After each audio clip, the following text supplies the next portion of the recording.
ఏం అభివృద్ధి సాధించాం? రాష్ట్రంలో దాదాపు 23 లక్షల మంది యువత గంజాయి అలవాటు పడిపోయారు. 23 లక్షల మంది యువత. ఒక్క పవన్ కళ్యాణ్ తలుచుకుంటే ఇంతమందిని కలపగలిగాడు.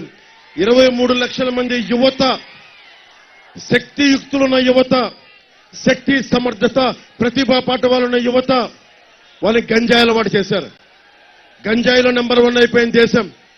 ఇక్కడ పోర్ట్లో 25,000 కిలోల గంజాయి హెరాయిన్ దొరికింది. ఇక్కడ ఏం చేద్దాం మరి దీనికి? గంజాయికి మీరు అలవాటు పడతారా? గంజాయికి మీరు అలవాటు పడతారా? అదే నా యువత మీరు నేర్చుకుంది. మరి ఏం చేద్దాం? వైసీపీని ఏం చేద్దాం? మన సముద్రంలో తొక్కేద్దామా? అధపాతాళానికి ఇస్సిరి వదిలేద్దామా? పాకిస్తాన్ సబ్మెరైన్ గాజీని ముంచినట్టు వైసీపీ ప్రభుత్వాన్ని సముద్రంలో అడుగు స్థానానికి ముంచేద్దామా లేదా?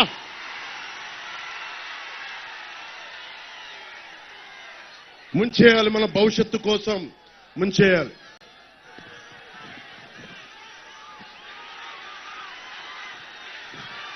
ఎమ్మెల్యే అదీప్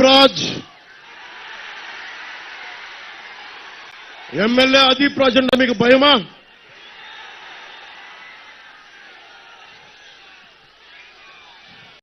యువకుడు భవిష్యత్తుని బాగా చేస్తాడని పరవాడికి వైసీపీ మీరందరూ గెలిపిస్తే ఏం చేశాడు? అతను కరప్షన్ కింగ్ అయ్యాడు. పాపం జగన్ స్టేట్ లెవెల్లో అరాచకం కుమ్మేస్తా ఉంటే, దోపిడీ చేస్తుంటే అదీప్ రాజ్ ఇక్కడ కూర్చొని పరవాడ స్థాయిలో మొత్తం దోచేస్తా ఉన్నారు.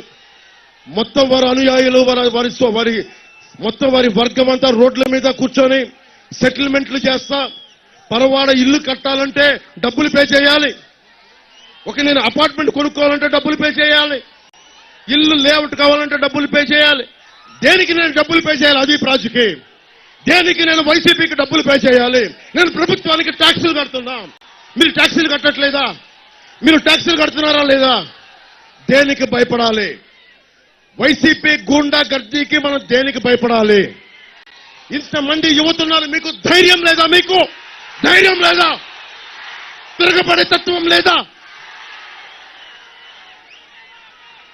నేను మీకోసం రోడ్ల మీదకి వచ్చాను. దెబ్బలు తిన్నా, తిట్లు తిన్నా, కేసులు పెట్టించుకున్నా. నా అన్నదమ్ములకి, మా ఆడపడుచులకి, యువతకి, పిడుగుల్లాంటి యువతకి, వజ్రాల్లాంటి యువతకి మీకు ఒకటే చెప్తున్నాను. నేను మీకోసం ప్రధానమంత్రి గారి సారథ్యంలో భారతీయ జనతా పార్టీని, అలయన్స్ ని ఆంధ్రప్రదేశ్ రాష్ట్రానికి పట్టుకొచ్చాను. తెలుగుదేశాన్ని కలిపాను, జనసేన కలిపి త్రిమూర్తుల్లాగా ముందుకెళ్తున్నాం. దేనికోసం వెళ్తున్నాం? మీ భవిష్యత్తు కోసం, మీ బంగారు భవిష్యత్తు కోసం.